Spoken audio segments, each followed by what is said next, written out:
Okay, Assalamualaikum warahmatullahi wabarakatuh. Hello guys, my name is Intan Febriantari and I would like to tell you about my presentation for my middle test. It's about a language feature in poetry. Okay, next to the first page, there is introduction. So there is 3 points that we're gonna talk about in introduction. The first is what is language feature?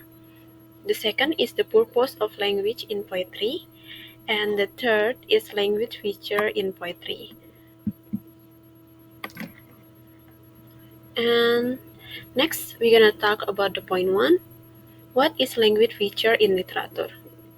So, language feature is the features of language include language choice, such as vocabulary and punctuation, sound devices such as alliteration, and language device in literary text such as imagery.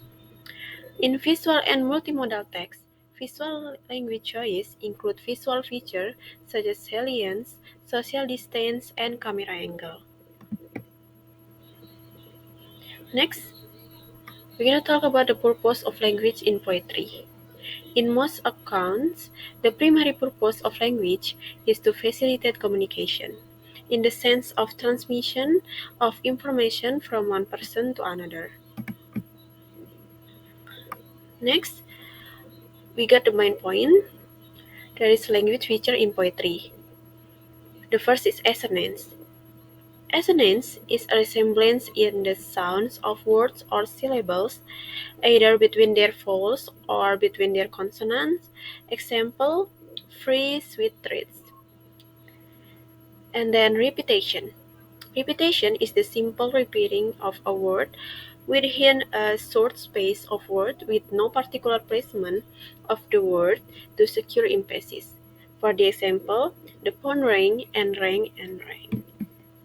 Next is personification.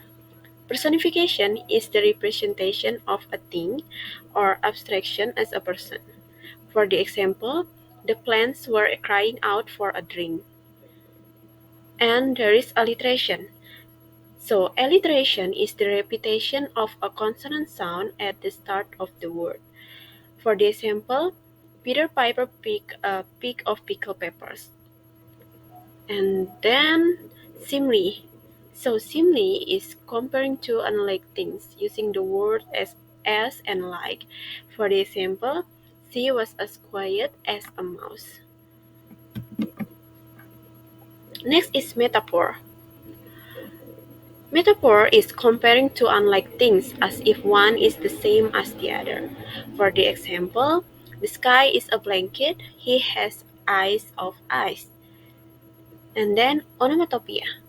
So, onomatopoeia is a word that suggests the sound it makes. For the example, like hiss, hum, and splash. Next is rhetorical question. So, rhetorical question is a question that the reader is not expected the answer. So, for the example, like why is it so? Like, yeah, you don't need the answer for the question. And then hyperbole.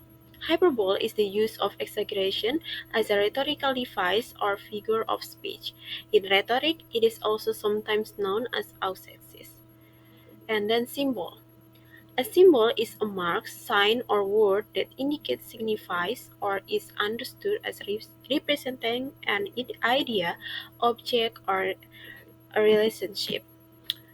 And colloquial language. Colloquialism, also called colloquial language, everyday language or general parlance, is the linguistic style used for casual communication. And then next is oxymoron. An oxymoron is a figure of speech that juxtaposes concept with opposite meaning within a word or in a phrase that itself contradiction. Next is anaphora.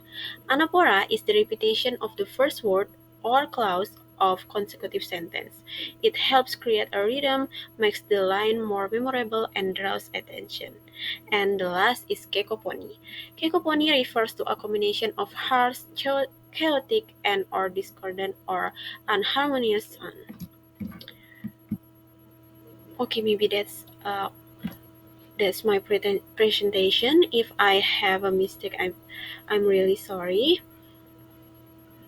Thank you so much. Wabillahi taufiq wal hidayah. Wassalamualaikum warahmatullahi wabarakatuh.